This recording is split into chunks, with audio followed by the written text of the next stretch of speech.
নিজে ঘোষণা কৰিছিল মানে যে অসম আন্দোলনৰ যিমান শ্বহীদ পৰিয়াল আছে তেওঁলোকৰ পৰা সকলোকে 5 লাখকে দিয়া হ'ব এই একে লাইনৰ মনত আছে এই সদনৰ বদলেন 2018 না 19 বৰ্ষৰ যি বাজেট সেশন আছিল টকা দিয়া হ'ব বুলি এই সময়ত আমাৰ ফাইনান্স মিনিষ্টাৰ ডাঙৰীয়া তাৰ কাৰণে এই তথ্যকে মই জানিব বিচাৰিছিল কিন্তু আজি কৈছে যে মানে ৰিলিফ এণ্ড ৰিহেবিলিটেশ্যন বা ডিজাস্টাৰ মেনেজমেণ্ট ইয়াত তথ্য নাই তাৰ কাৰণে মই সদনৰ পৰা আপোনাৰ জৰিয়তে যদি মোক এডভাইচ দিয়ে মই ভাল পাম কিয়নো মই দ্বিতীয়বাৰৰ কাৰণে এই কুৱেশ্যনটো দিছো যোৱাবাৰো দিছিলো যোৱাবাৰ নট ৰিলেটেড বুলি কৈ পেলাই মোক ঘূৰাই পঠাইছে এবাৰ একসেপ্ট কৰিছে কিন্তু তথ্য নাই বুলি কৈছে মন্ত্ৰী ডাঙৰীয়া অধ্যক্ষ মহোদয় অসম আন্দোলনৰ শ্বহীদসকলৰ আমাৰ আসাম ৰেকৰ্ড অসম চুক্তি ৰূপায়ণ বিভাগৰ দ্বাৰা সেই 5 লাখ টকাৰ যি অসম চৰকাৰে ঘোষণা কৰিছিল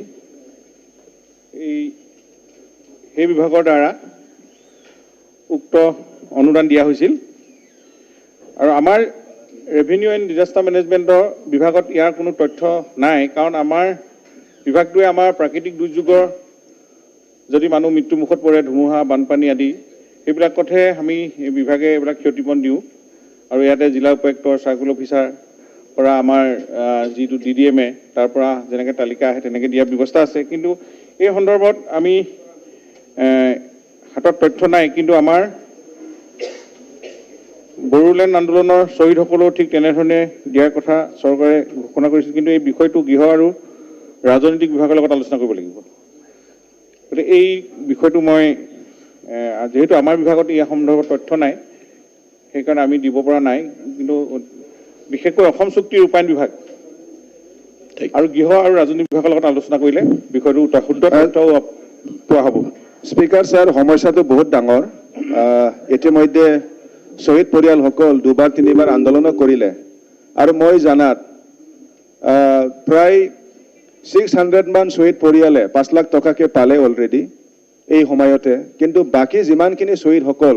তেওঁলোকে এতিয়ালৈকে পাবলৈ সক্ষম হোৱা নাই তাৰ কাৰণে সমস্যা যেহেতু ডাঙৰ তাৰ কাৰণে মই স্পিকাৰ ছাৰৰ পৰা মই পৰামৰ্শ বিচাৰিছো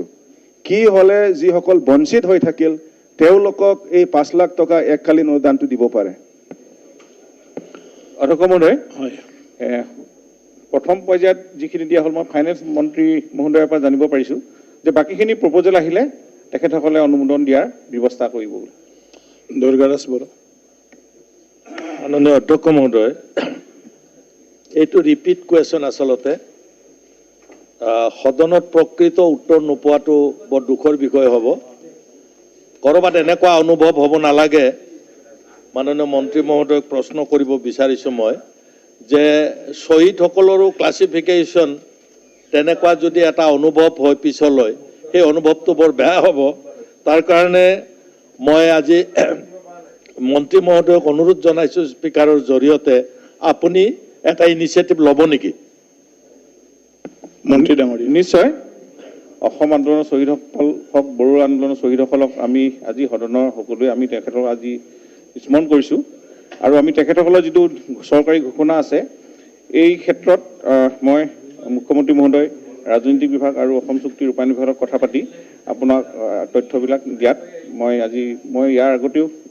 সদনলৈ আহিয়েই মই ফাইনেন্স মিনিষ্টাৰৰ কথা পাতিছোঁ কোন বিভাগৰ লগত কথা পাতিব লাগিব গতিকে এই গোটেই কথাখিনি মই এটা তথ্য পৰৱৰ্তী সময়ত দাঙি ধৰিম